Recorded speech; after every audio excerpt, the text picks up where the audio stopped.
So Angela, first of all, thank you for taking the time to do this. Well, thank you. It's always nice to see you, and we are in the place that I understand you grew up in, this church. So I did grow up in this church. In fact, I learned on this organ. Amazing. So we're in the Congregational Church of San Mateo, and the organ is? It's a Casavant from 1955. And now you've been music director, or organist here since? September of 1993. Okay. I know after we were colleagues together in college, that you went on to medical school. Tell us about what your life was. Yeah, after Oberlin, I went on to Loma Linda University and I earned my doctorate, my MD. And then after a year at the Cleveland Clinic during my internship, I came back to Loma Linda and I did 4 years of ophthalmology residency. So I am an eye surgeon. Do you find that the music and the medicine work together in complementary fashion, or does one inform the other, or are they kind of separate facets of your personality? I think they're complementary to each other. The medicine has several parts to it, and Loma Linda was a perfect place to learn this. You basically have your science of how the body works, how the body heals, but there's also that spiritual part in there. And I think that music brings a lot of spiritual healing. And it's when you work those two things together that you get true healing. And a lot of times when you get true healing, you end up in better shape than you started even before you got ill.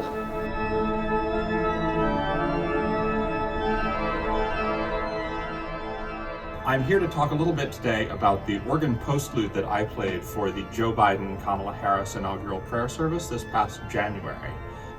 When we planned the service, the Biden-Harris transition team left us quite a bit of latitude, actually, to choose the music for the service. And we knew that we wanted an organ postlude to finish up the service and round it out and put a period on it, so to say. And I really desperately wanted to find something that would capture the mood that the country, this city, and just the world was going through at that time. My friend Carson Kuhlman and I were sort of batting ideas around for this service, bouncing ideas off one another, and he suggested Journey to Wholeness, which would be too long to play the entire triptych, but the last movement of it, Healing, felt absolutely right for this event. Given the healing of the nation, we had just been through the turmoil with the Capitol riots just down the mountain from where I'm standing right now. And also, of course, the COVID-19 pandemic, which was at its absolute worst in mid to late January. So healing and a journey to wholeness seemed like exactly the right sentiment to apply to that service.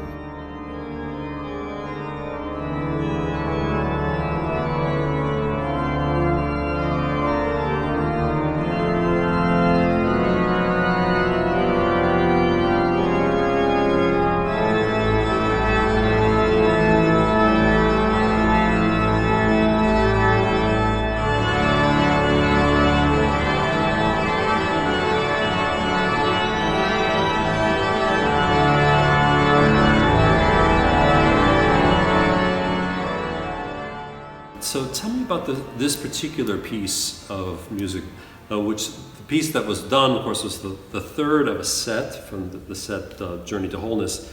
Why did you write that piece? Journey to Wholeness is really a sonata of sorts. It's a 3-movement sonata, and it's what you would call program music because it tells a story. And so in the first movement, you have the main character, and you have their heroic theme, and you also have their anxiety theme. And the first movement is called In Health and in Sickness.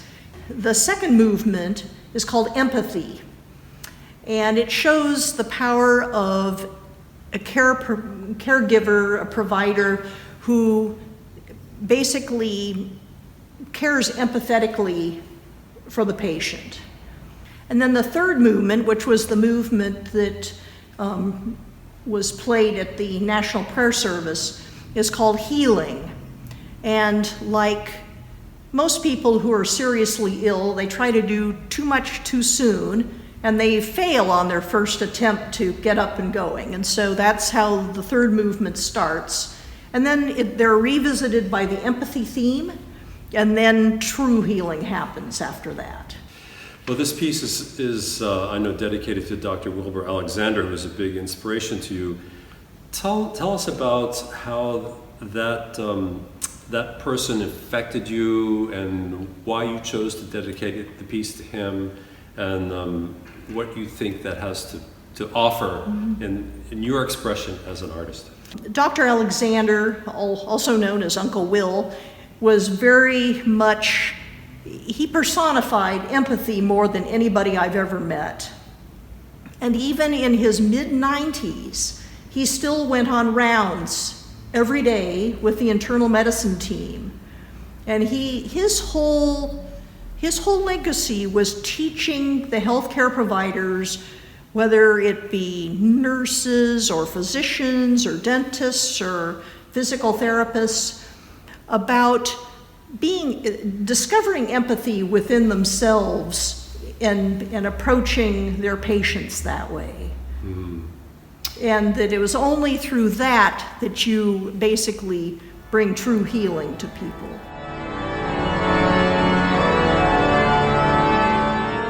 And so the choice of that Thomas Sheehan had to choose your piece, I think is very apt. I mean, the country's been in this all these very publicly aired divisions, politically and sociologically. Our country is hurting right now. It really is. And to have a piece called Healing, when did you first learn that it was going to be done?